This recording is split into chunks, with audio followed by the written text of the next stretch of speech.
இந்த சேனல்ல full and full option பையிங்கை பற்றி தான் பார்த்துட்டு இருக்கோம். நாம் ஒரு ஸ்ட்ராட்டஜி வந்துட்டு பில்ட் பண்ணுறோம் அப்படின்னா அந்த ஸ்ட்ராட்டஜி வந்துட்டு ரொம்ப சிம்பிளாகவும் ஈஸியாகவும் இருக்கிற மாதிரி வந்துட்டு பில்ட் பண்ணணும். எதனால் அப்படின்னு பார்த்தீங்க அப்படின்னா மார்க்கெட் ரன் ஆகும் பொழுது நாம் மட்டும்தான் வந்துட்டு டெர்மினல் வந்துட்டு பார்க்க போகிறோம். டெர்மினல் வந்துட்டு பார்த்துக்கிட்டே இருக்கும் பொழுது நம்மளோட ஸ்ட்ராட்டஜி ஈஸியாக இருந்தால் தான் ட்ரேடை வந்துட்டு எக்ஸிக்யூட் பண்ணும் பொழுது நமக்கு குயிக்காக வந்துட்டு நம்ம மைண்டு வந்துட்டு டிசிஷன் வந்துட்டு எடுக்கும். ஸோ அதனால தான் சொல்கிறேன், ஒரு ஸ்ட்ராட்டஜி வந்துட்டு நம்ம பில்ட் பண்ணுறோம் அப்படின்னா அதை ஸ்டார்டிங்லேயே வந்துட்டு ரொம்ப ஈஸியாகவும் குயிக்காக நம்ம மைண்டு ஏற்றுக்கிற மாதிரியும் அந்த ஸ்ட்ராட்டஜியை வந்துட்டு பில்ட் பண்ணணும். ஓகே கைஸ், இப்போது இன்றைக்கான ட்ரேடுக்குள்ளே போயிடலாம். இனிமேல் வர்ற வீடியோஸ் வந்துட்டு பார்த்தீங்க அப்படின்னா நான் இப்போது ஏற்கனவே யூஸ் பண்ணிக்கிட்டு இருந்தோம் இல்லையா, ஸோ அந்த ஸ்ட்ராட்டஜியை கொஞ்சம் அப்டேட் வந்துட்டு பண்ணியிருக்கேன். ஸோ அந்த மாதிரி தான் இருக்கும். நீங்கள் ஏற்கனவே ஜாயின் பண்ண கோர்சஸில் ஒரு சில விஷயங்கள் வந்துட்டு ஷேர் பண்ணியிருப்போம். இப்போ இருக்கிற கோர்ஸில் ஒரு சில விஷயங்கள் வந்துட்டு ஷேர் பண்ணியிருக்கோம். ஸோ கன்ஃபியூஸ் வந்துட்டு ஆகிக்காதீங்க. ஓகே, அதை பற்றி வந்துட்டு பின்னாடி பார்க்கலாம். ஃபர்ஸ்ட் வந்துட்டு இன்னைக்கான ட்ரேடை வந்துட்டு பார்த்துடலாம்.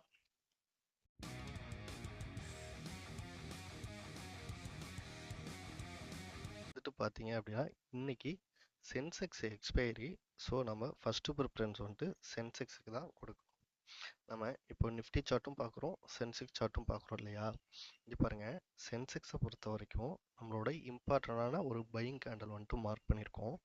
ஸோ அந்த கேண்டில் மேலே ஓப்பன் ஆகிட்டு கீழே வந்துட்டு க்ளோஸ் ஆகுது. ஸோ நமக்கு இங்கே ஒரு பையிங் ஆப்பர்ச்சுனிட்டியை எதிர்பார்க்கலாம் இல்லையா. ஏன் அப்படின்னா இமீடியட்டாக வந்துட்டு மார்க்கெட் வந்துட்டு ரிவர்ஸில் வந்துட்டு ஆகுது. இதே நிஃப்டி பார்த்தோம் அப்படின்னா இங்கே அதாவது பாட்டமில் இருக்க ஒரு பையிங் பாயிண்டில் ரிவர்சல் வந்துட்டு ஆகுது. ஓகே, இப்போ அடுத்தது என்ன பண்ணணும் அப்படின்னா இந்த ட்ரேடை வந்துட்டு குவாலிஃபை வந்துட்டு பண்ணணும். இப்போது இந்த இடத்துல வந்துட்டு 72,799 இருக்கு இல்லையா. ஸோ இந்த பாயிண்டை ரெஃபரன்ஸாக வச்சுக்கிட்டு நாம் இப்போ வந்துட்டு ஒரு பையிங் வியூ வந்துட்டு எடுக்க போகிறோம்னு வச்சுக்கோங்க. இப்போது 72,800 கால் ஆப்ஷன் சார்ட்டை நாம் எடுத்துக்கலாம். ஓகே, இங்கே பாருங்கள், இது வந்துட்டு சென்செக்ஸோட 72,800 கால் ஆப்ஷன் சார்ட்டு. டே லோ வந்துட்டு பிரிண்ட் ஆனது இன்னைக்கு மார்னிங் ஃபார்ம் ஆன இந்த ஃபஸ்ட்டு கேண்டல். என்ட்ரி கேண்டல் வந்துட்டு பார்த்தீங்க அப்படின்னா இந்த கேண்டல், அதாவது வந்துட்டு ஒரு 3வது கேண்டல் தான் வந்துட்டு நமக்கு என்ட்ரி கேண்டல் இல்லையா. ஸோ நம்ம அப்போ என்ன பண்ணுவோம் அப்படின்னா டே லோவில் அன்னைக்கு டே லோ வந்துட்டு என்ன பிரிண்ட் ஆச்சோ அதிலிருந்து நம்மளோட என்ட்ரி பாயிண்ட்டை வந்துட்டு மார்க் பண்ணுறோம். மார்க் பண்ணோம் அப்படின்னா இங்கே பாருங்கள், 182 ரூபா 50 பைசா வந்துட்டு காமிக்குது. இப்போது நான் இந்த இடத்துல வந்துட்டு 182 ரூபா அப்படின்னு சொல்லிட்டு டைப் பண்ணேன் அப்படின்னா எனக்கு ஸ்டாப் லாஸுங்கிறது 136 ரூபா காமிக்குது இல்லையா. அந்த 136 ரூபா அப்படிங்கிறது பாருங்கள், இங்கே இன்னைக்கு டே லோ வந்துட்டு பிரிண்ட் ஆனது 114 ரூபா 90 பைசா. அப்போது இதுக்குள்ளே தான் வந்துட்டு இருக்குது. ஸோ இந்த ஒரு ஸ்ட்ராட்டஜியை வச்சு நாம் என்ன பண்ணுறோம் அப்படின்னா இந்த ட்ரேடை வந்துட்டு அவாய்ட் பண்ணிக்கிறோம். ஏன் அப்படின்னா நாம் 25% ஸ்டாப் லாஸ் வைக்கிறோம். அது டே லோவில் வந்துட்டு இருக்கிற மாதிரி பார்த்துக்கிறோம். Very very simple. Okay, again வந்துட்டு மார்க்கெட் என்ன ஆகுதுன்னு பாருங்கள். இன்னையோட டே லோவிலேருந்து மார்க்கெட் வந்துட்டு ரிவர்சல் வந்துட்டு ஆகுது. ஓகே, இருந்தாலும் நாம் இது போல் எல்லா நாளுமே வந்துட்டு ஆகுன்னு சொல்ல முடியாது இல்லையா. இந்த இடத்துல பார்த்தோம் அப்படின்னா அந்த 136 ரூபாங்கிற நம்மளோட ஸ்டாப் லாஸை ட்ரிகர் பண்ணிவிட்டு மார்க்கெட் வந்துட்டு இமீடியட்டாக வந்துட்டு ரிவர்சல் வந்துட்டு ஆகிருக்கும். ஓகே ஓகே, இப்போது இன்னையை பொறுத்த வரைக்கும் பார்த்தீங்க அப்படின்னா நமக்கு மார்க்கெட் வந்துட்டு ஒரு பையிங் ஆப்பர்ச்சுனிட்டியை கொடுக்கல. ஸோ அதனால் நம்ம என்ன பண்ணுறோம் அப்படின்னா இந்த பையிங் வியூவை வந்துட்டு மாற்றிக்கிறோம். மாற்றிட்டு மறுபடியும் என்ன ஆகுதுன்னு பாருங்கள், இந்த சப்போர்ட் பாயிண்ட் வந்துட்டு ரெசிஸ்டன்ஸாகவும் ஒர்க் ஆகலாம் இல்லையா. அடுத்தது என்ன ஆகுது அப்படின்னா இமீடியட்டாக வந்துட்டு ஒரு செல்லிங் கேண்டல் வந்துட்டு ஃபார்ம் ஆகுது. இந்த கேண்டலோட டைம் பாருங்கள் 9:24. ஓகே, இதே ஸ்ட்ரைக் ப்ரைஸ் எடுத்துக்கலாம். 72,800 அப்படிங்கிற இதே ஸ்ட்ரைக் ப்ரைஸை எடுத்துட்டு நம்ம புட் ஆப்ஷன் சார்ட்டும் வந்துட்டு பார்த்துடலாம். இங்கே பாருங்கள், இது 72,800 புட் ஆப்ஷன் சார்ட்டு. ஓகே, நமக்கு ஸ்பாட் சார்ட்டில் வந்துட்டு என்ட்ரி வந்த கேண்டல் இந்த 9:24 கேண்டல். இன்னைக்கு டே லோ பிரிண்ட் ஆனதுலேருந்து இதை மார்க் பண்ணோம் அப்படின்னா இங்கேயும் பார்த்தீங்க அப்படின்னா 192 காமிக்குது இல்லையா. இந்த 192 அப்படின்னு சொல்லிட்டு இங்கே நம்ம என்ட்ரு பண்ணி பார்த்தோம் அப்படின்னா ஸ்டாப் லாஸ் வந்துட்டு 144 இருக்குது. இன்றைக்கி டே லோ வந்துட்டு பிரிண்ட் ஆனது பார்த்தீங்கன்னா 140 ருபீஸ். ஓகே, ஆல்மோஸ்ட் வந்துட்டு ஒரு 4 ருபீஸ் வந்துட்டு டவுன் சைட்லேயே வந்துட்டு இருக்கு இல்லையா? ஸோ அதனால் என்ன பண்ணலாம் அப்படின்னா இந்த ட்ரேடும் வந்துட்டு நாம் அவாய்ட் பண்ணிக்கலாம். ஸோ இந்த மாதிரி ட்ரேட்ஸை வந்துட்டு அவாய்ட் பண்ணுறோம் அப்படின்னா நமக்கு அடுத்ததாக வந்துட்டு ஒரு ஹை ப்ராபபிலிட்டி ட்ரேட் செட்டப் வந்தால் ட்ரேட் பண்ண போகிறோம். அதர்வைஸ் வந்துட்டு நம்ம ட்ரேட் பண்ண போகிறது கிடையாது. ஓகே, என்னைய பொறுத்த வரைக்கும் நான் என்ன பிளான் பண்ணி வச்சுருக்கேன் அப்படின்னா இப்போவே வந்துட்டு ஆல்மோஸ்ட் வந்துட்டு ஒரு 10:25 ஆகுது டைமு. ஓகே, ஒரு 10:45க்குள்ளே இந்த இடத்துல, அதாவது ப்ரீவியஸ் டே லாஸ்ட் 15 மினிட்ஸோட ஹைலோ வந்துட்டு மார்க் பண்ணியிருக்கோம் இல்லையா? ஸோ இந்த இடத்துல வந்துட்டு ஏதாவது மார்க்கெட் ரிவர்ஸில் நான் ட்ரேட் பண்ணுவேன். அதர்வைஸ் வந்துட்டு ட்ரேட் பண்ண போகிறது கிடையாது. தென் என்ன பண்ண போகிறேன் அப்படின்னா ஆஃப்டர்நூன் 1:15க்கு மேலே ஏதாவது ட்ரேட்ஸ் வந்தது அப்படின்னா எக்ஸிக்யூட் பண்ணுவேன். அதர்வைஸ் வந்துட்டு நான் இன்றைக்கி ட்ரேடே வந்துட்டு பண்ண போகிறது கிடையாது. நேத்திக்கு ஒரு நல்ல ட்ரேடு வந்துட்டு நான் எடுத்திருக்கேன், அதை பின்னாடி பார்க்கலாம். இப்போ கோர்ஸுக்கான டீட்டெயில்ஸ்குள்ளே வந்துட்டு வந்துடலாம். ஓகே, இப்போ பார்த்தீங்க அப்படின்னா இது நிஃப்டி சார்ட்டு, இது சென்செக்ஸ் சார்ட்டு. ரெண்டுமே ஸ்பாட் சார்ட்டில் தான் நம்ம மார்க்கெட்டை அனலைஸ் வந்துட்டு பண்ணுவோம். ஓகே, இப்போது நம்ம இவ்வளவு இம்பார்ட்டன்ட் வந்துட்டு மார்க் பண்ணியிருக்கோம் இல்லையா? இந்த இம்பார்ட்டன்ட் பாயிண்ட்ஸை எப்படி கொஞ்சம் கம்மி பண்ணுறது? ஏன் அப்படின்னா நமக்கு ஆல்ரெடி தெரியும் இந்த 30 மினிட்ஸில் ஒரு சாலிடான செல்லிங் கேண்டல் அல்லது பையிங் கேண்டலை வச்சு நம்ம இதுக்கு முன்னாடி ட்ரேட் பண்ணியிருக்கோம். அதில் எவ்வளோ வந்துட்டு ப்ராபபிலிட்டி ஆஃப் வின்னிங் இருக்குது அப்படின்னு சொல்லிட்டு. ஓகே, இப்போ இதுக்கு அடுத்த கட்டமாக நாம் என்ன பண்ணணும் அப்படின்னா இதில் எல்லா இம்பார்ட்டன்ட் பாயிண்ட்டும் மார்க் பண்ணுறதுக்கு பதிலாக, ஏன் அப்படின்னா அது வந்துட்டு ஒரு நார்மல் பீப்புள் பண்ண வேண்டியது. நார்மலுமே ஸ்டார்டிங்கில் இந்த ஸ்ட்ராட்டஜி பில்ட் பண்ணும் பொழுது அப்படி தான் வந்துட்டு பண்ணணும். ஸோ இப்போ அடுத்த லெவல், ஏன் அப்படின்னா நம்ம மார்க்கெட்டை வந்துட்டு கண்டினியூவாக வாட்ச் பண்ணிக்கிட்டு இருக்கோம்ல. ஸோ அப்போ மார்க்கெட் மொமெண்டமில் என்னென்ன நடக்குது அப்படின்னு சொல்லிட்டு நம்ம வியூ பண்ணுவோம், விசிபிளாக வந்துட்டு பார்ப்போம்ல. ஸோ அப்போ நம்ம அடுத்த ஸ்டெப் என்ன பண்ணுறது அப்படின்னு சொல்லிட்டு பார்த்தோம்னா இதில் ஒரு சில இம்பார்ட்டன்ட் பாயிண்ட்ஸை வந்துட்டு நம்ம அவாய்ட் பண்ணணும். ஸோ அது வந்துட்டு இந்த அப்டேட் பண்ண கோர்ஸில் வந்துட்டு இருக்குது. ஓகே, தென் வந்துட்டு நம்ம என்ன பண்ண போகிறோம் அப்படின்னா இப்படி எல்லா இம்பார்ட்டன்ட் பாயிண்ட்டும் ஆல்ரெடி வந்துட்டு பார்த்தீங்க அப்படின்னா நீங்கள் ஒரு இண்டிகேட்டரை பேஸ் பண்ணி ட்ரேட் பண்ணுறதோட இந்த ஸ்ட்ராட்டஜியில் ட்ரேட் பண்ணும் பொழுதே உங்களுக்கு ட்ரேட்ஸ் வந்துட்டு அவாய்ட் ஆகிருக்கும். இப்போது அதுக்கு அடுத்த ஸ்டெப்பாக நம்ம மறுபடியும் வந்துட்டு ட்ரேடை வந்துட்டு அவாய்ட் பண்ணுறோம்.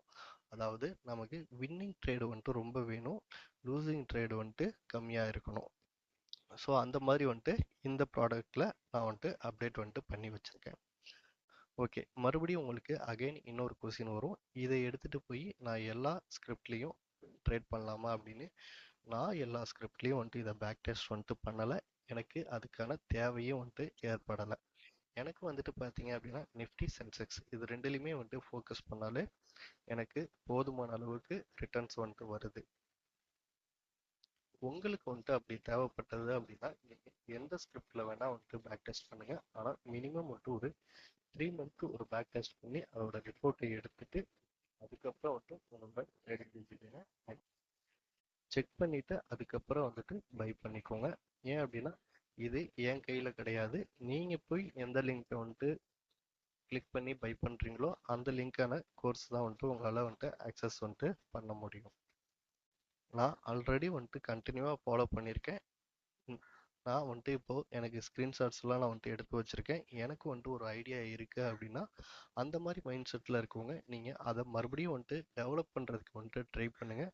இந்த ப்ராடக்டை வந்துட்டு பர்ச்சேஸ் வந்துட்டு பண்ணாதீங்க. ஏன் அப்படின்னா எப்பயுமே நீங்கள் ஓனாக வந்துட்டு ஒரு ஸ்ட்ராட்டஜியை பில்ட் பண்ணும் பொழுது தான் அதில் உங்களுக்கு கான்ஃபிடென்ட் இருக்கும், ட்ரேட் பண்ணுறதுக்குமே ஈஸியாக வந்துட்டு இருக்கும்.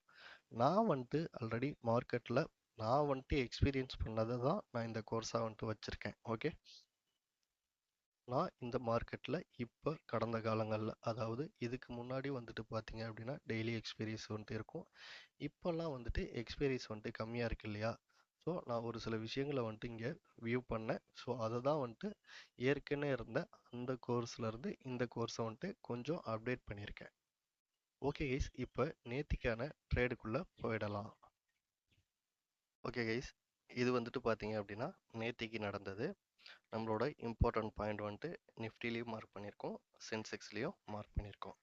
இங்கே பாருங்கள், இது ஒரு இம்பார்ட்டன்ட் பாயிண்ட் அப்படிங்கிறதுனால தான் இந்த இடத்துல இருந்து மார்க்கெட் வந்துட்டு டவுன் சைடு வந்துட்டு வந்திருக்கு.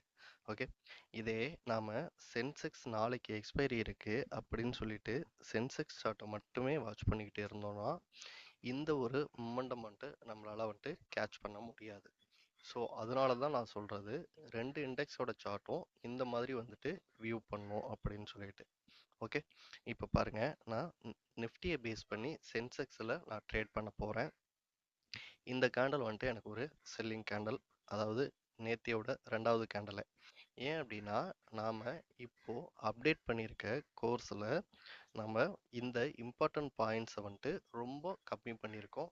எதனால் அப்படின்னு வந்துட்டு பார்த்தீங்க அப்படின்னா அதிகமான இம்பார்ட்டன்ட் பாயிண்ட்ஸ் இருக்கும் பொழுது நம்மளால் வந்துட்டு டிசிஷன் எடுக்கிறது கஷ்டமாக இருக்கு இல்லையா? ஸோ அந்த ஒரு ரீசனுக்காக. ஓகே, இப்போ நான் இந்த கேண்டலை பேஸ் பண்ணி 9-18 கேண்டலை பேஸ் பண்ணி சென்செக்ஸில் நான் ட்ரேட் பண்ணோம். இதில் இங்கே பாருங்க, சென்செக்ஸை பொறுத்த வரைக்கும் இம்பார்ட்டன்ட் பாயிண்ட் இங்கே ஒன்று இருக்குது, இங்கே ஒன்று இருக்குது. ஆனால் எந்த ஃபர்ஸ்ட் இம்பார்ட்டன்ட் பாயிண்ட்டை ஃபஸ்ட்டு கட் பண்ணியிருக்குன்னு பாருங்கள். இந்த இம்பார்ட்டன்ட் பாயிண்ட், அதாவது 73,425 அப்படிங்கிற ஒரு இம்பார்ட்டன்ட் பாயிண்ட்டை தான் ஃபஸ்ட்டு வந்துட்டு கட் பண்ணியிருக்கு. ஸோ நாம் இப்போ என்ன பண்ணலாம் அப்படின்னா சென்செக்ஸில் 73,400 புட் ஆப்ஷன் சார்ட்டை வந்துட்டு எடுத்துக்கலாம். இங்கே பாருங்க, இது வந்துட்டு சென்செக்ஸில் 73,400 புட் ஆப்ஷன் சார்ட். நாம் அப்டேட் பண்ணியிருக்க கோர்ஸில் வந்துட்டு பார்த்தீங்க அப்படின்னா ப்ரீமியம் வந்துட்டு கால்குலேட் வந்துட்டு பண்ண மாட்டோம். எதனால் அப்படின்னா நம்ம தேவையான அளவுக்கு என்ட்ரி பாயிண்ட்டை வந்துட்டு, அதாவது இம்பார்ட்டண்டான டர்னிங் பாயிண்ட்டை வந்துட்டு ஃபில்டர் பண்ணி எடுத்துட்டோம் இல்லையா? ஸோ அப்போ வந்துட்டு நாம் ப்ரீமியம் வந்துட்டு கால்குலேட் பண்ண தேவையில்ல. பட் அதுக்கு பதிலாக நான் என்ன பண்ணியிருக்கேன் அப்படின்னா, இப்போது இந்த கேண்டல் வந்துட்டு மார்க் பண்ணுறேன்ல, இது ஒரு என்ட்ரி கேண்டல். நான் மார்க் பண்ணிக்கிறேன். மார்க் பண்ணேன் அப்படின்னா இங்கே பாருங்கள், உங்களுக்கு இந்த 197.70 வந்துட்டு காமிக்குது.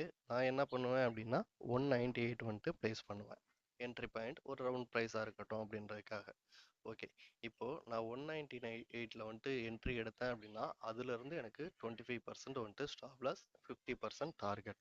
ஓகே, இப்போது அதை வந்துட்டு எப்படி கால்குலேட் பண்ணலாம் அப்படின்னா இங்கே பாருங்கள், நான் இந்த இடத்துல வந்துட்டு 198 அப்படின்னு வந்துட்டு எடுத்தேன் அப்படின்னா என்னோட ஸ்டாப் லாஸ் வந்துட்டு பார்த்தீங்கன்னா 25%, 148. ஓகே, டார்கெட் வந்துட்டு பார்த்தீங்க அப்படின்னா 297. ஓகே, இப்போ இந்த 148 ஸ்டாப் லாஸ் இருக்கு இல்லையா? ஸோ அது வந்துட்டு அன்னைக்கு டே லோவில் பிரிண்ட் ஆனதுக்கு கீழே இருக்கா அப்படின்னு சொல்லிட்டு நான் பார்ப்பேன். சப்போஸ் நாம் ட்ரேட் பண்ணுறது வந்துட்டு பார்த்தீங்க அப்படின்னா எக்ஸ்பைரி டே அண்டு நியரஸ்ட் எக்ஸ்பைரியில் நம்ம ட்ரேட் பண்ணுறோம். இந்த ஸ்ட்ரைக் ப்ரைஸில், அதாவது 73,400 புட் ஆப்ஷன் இருக்குல்ல, ஸோ இந்த ஸ்ட்ரைக் ப்ரைஸில் வந்துட்டு எனக்கு சப்போஸ் அந்த 148 வந்துட்டு இங்கே ட்ரேட் ஆகிட்டு இருந்தது அப்படின்னா அப்போ என்னோட 25% ஸ்டாப் லாஸ் ஆல்ரெடி வந்துட்டு ட்ரேட் ஆகிருக்கு அன்னைக்கு. ஓகே, அப்போது நான் என்ன பண்ணுவேன் அப்படின்னா இந்த 73,400க்கு பதிலாக 73,500, 600, 700 அப்படின்னு சொல்லிட்டு 3 ஸ்ட்ரைக் ப்ரைஸுமே நான் எடுத்துப்பேன். எதனால் அப்படி 3க்கு மேலே நான் எடுக்கிறேன் அப்படின்னா நான் எடுக்கிற டர்னிங் பாயிண்ட் வந்துட்டு ரொம்ப ரொம்ப வேல்யூட் அப்படின்னு சொல்லிட்டு எனக்கு தெரியும். ஸோ அந்த ஒரு ரீசனுக்காக. கம்மியாக இருந்தது அப்படின்னா ப்ரீமியம் வந்துட்டு மெல்ட் ஆக ஆரம்பிச்சிடும். ஓகே, இப்போது நம்ம அதுக்கு மேலே இருக்க எல்லா ஸ்ட்ரைக் ப்ரைஸுமே நம்ம பார்க்கணும் அப்படின்னு சொல்லிட்டு அவசியம் கிடையாது. மேக்ஸிமம் 1 அல்லது 2 பார்த்தா போதும். அதுக்கு மேலே வந்துட்டு மார்க்கெட்டு எக்ஸ்பைரி டேயில் இந்த கிரிட்டீரியா மேட்ச் ஆகிற மாதிரி இருக்காது. அதுக்குள்ளேயே வந்துட்டு நமக்கு மேட்ச் ஆகிடும். ஓகே, இப்போது நான் 198ல் வந்துட்டு என்ட்ரி எடுத்தேன் அப்படின்னா எனக்கு 50% டார்கெட் வந்துட்டு எவ்வளோ வருதுன்னு பாருங்கள், 297 வந்துட்டு வருது. இப்போது 297 அப்படிங்கிறது எத்தனை கேண்டலில் வந்துட்டு எனக்கு டார்கெட் வந்துட்டு அச்சீவ் ஆகிருக்குன்னு பாருங்கள். இந்த கேண்டல்லே வந்துட்டு அச்சீவ் ஆகிடுச்சு. ஆல்மோஸ்ட் வந்துட்டு ஒரு 2 கேண்டல் தான். என்னோட மார்னிங் ட்ரேட் வந்துட்டு பார்த்தீங்கன்னா 4 கேண்டல், அதாவது வந்துட்டு ஒரு 12 நிமிஷத்தில் வந்துட்டு ட்ரேடு வந்துட்டு முடிஞ்சிருச்சு. இதுக்கு நாம் என்ன பண்ணுறோம், அந்த அளவுக்கு இம்பார்ட்டண்டான பாயிண்ட்ஸ் வந்துட்டு மார்க் பண்ணியிருக்கோம். தென் வந்துட்டு பார்த்தீங்கன்னா ஒரு ட்ரேடை பார்த்த உடனே நம்ம மைண்டு எடுத்துக்கிட்டு எக்ஸிக்யூட் பண்ணுற மாதிரி ஒரு ட்ரேட் செட்டப்பை நாம் வந்துட்டு ரெடி பண்ணி வச்சுருக்கோம். ஓகே கைஸ், அவ்வளோதான் இந்த வீடியோ. தேங்க்ஸ் ஃபார் வாட்சிங்.